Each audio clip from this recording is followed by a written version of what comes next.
জি। সুপ্রিয় দর্শক, আপনারা শুনতে পাবেন আমি একজন আপুর সাথে কথা বলবো। তবে আপু ফোন রিসিভ যদি না করে আপনারা কমেন্ট বক্সে আমাকে লিখে দিবেন। অবশ্যই কল রিসিভ করবে উনি। আসসালামু আলাইকুম। ওয়ালাইকুম আসসালাম। আপু কি নাম আপনার? আমার নাম মরিয়ম। মরিয়ম আপু কেন আসছেন এই ভিডিওর সামনে? এই মরে মানুষের জন্য ভাইয়া, গরিব মানুষ তো। একটা ছবি পাইছিলাম, এই ছবিটা কার? জি আমার। বিবাহিত আপনি? জি না, বিয়ে হয় নাই। বয়স কত?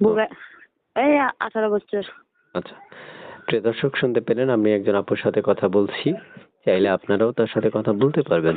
তবে এই জন্য আপনাদেরকে অবশ্যই মনে রাখতে হবে, স্ক্রিনে দেওয়া একটা নাম্বার থাকবে, সে নাম্বারে আপনারা যোগাযোগ করবেন। আমাদের চ্যানেলটা সাবস্ক্রাইব করবেন। সাবস্ক্রাইব করার পরেই কিন্তু উনি কল রিসিভ করবে। তো আপু শুনতে চাচ্ছি যে আপনি আপনার দেশের বাড়ি কোথায়? আমার বাড়ি ভাই নোয়াখালী, রায়পুর। ওখানে থাকেন? জি। লেখাপড়া কতটুকু করেছেন? পড়ালেখা বেশি করতে পারি না ভাই, গরিব মানুষ তো, 4 পর্যন্ত পড়ছে। আচ্ছা। তো আপু আপনার মানে বাসায় এখন কে কে আছে বা বর্তমানে আপনি কি করেন? বর্তমানে কে আছে ভাই, আমার আগে আম্মু মারা যাও না, আব্বু একটা বিয়ে করছিল। সৎ মার ঘরে থাকতাম, সৎ মা আর আমি আছি, আর আব্বু নাই এখন বর্তমানে। আব্বু কিছুদিন আগে মারা গেছে। এখন কি চাচ্ছেন যে এই শীতে বিয়ে বসতে? জি। আচ্ছা, আচ্ছা। তো আপনি বিয়ে বসবেন মানে আপনার বিয়ে বসা ফ্যামিলি থেকে আপনাকে মানে সাপোর্ট দিবে? জি, আমার সৎ মারের কথা শুনেই তো প্রতিবেদন করলাম। ও আচ্ছা, আচ্ছা। প্রিয় দর্শক, এক এক করে অনেকগুলো তথ্য আপনাদের মাঝে প্রচার করলাম।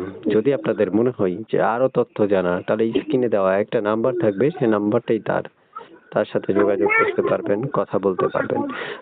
যদি মনে করেন যে না, তার সাথে ডাইরেক্ট সরাসরি কথা বলার জন্য, তাহলে স্ক্রিনে দেওয়া নাম্বারে কল দিয়ে সরাসরি তাকে জিজ্ঞেস করবেন, তার নাম, বাড়ি, ঠিকানা যাচাই বাছাই করতে পারবেন। তো আপু শুনতে চাচ্ছি যে আপনার মানে কোনো কিছু বলার আছে কিনা দর্শকদের উদ্দেশ্যে? আমার কিছু বলার নাই ভাই, যে এরকমই হোক, যে মানুষ বিবাহ শাদী করতে চায় বিবাহ শাদী করতে রাজি ভাই। আচ্ছা, সে কি ভালো নাম? একটা মন থাকলে হয়। মরিয়ম। মরিয়ম। বয়স তাহলে 18, নাম হচ্ছে মরিয়ম। বুঝতে পারলাম।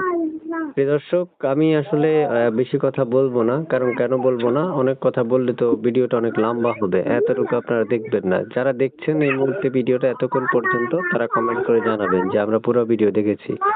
তাহলে অবশ্যই আপনাদের জন্য আগামী পর্বে একটা নিয়ে আসবো এমন কোন মনের মানুষ। তা আপু শুনতে চাই, আপনার বিদায়ের বেলা যদি দর্শকদের উদ্দেশ্যে কিছু বলার না থাকে, তাহলে আমি কেটে দিতে পারি। আমি কি কেটে দিব? জি না, আপনাকে একটা দেন। ঠিক আছে আপু, ভালো থাকুন। আল্লাহ হাফেজ। আসসালামু আলাইকুম। ওয়ালাইকুম আসসালাম।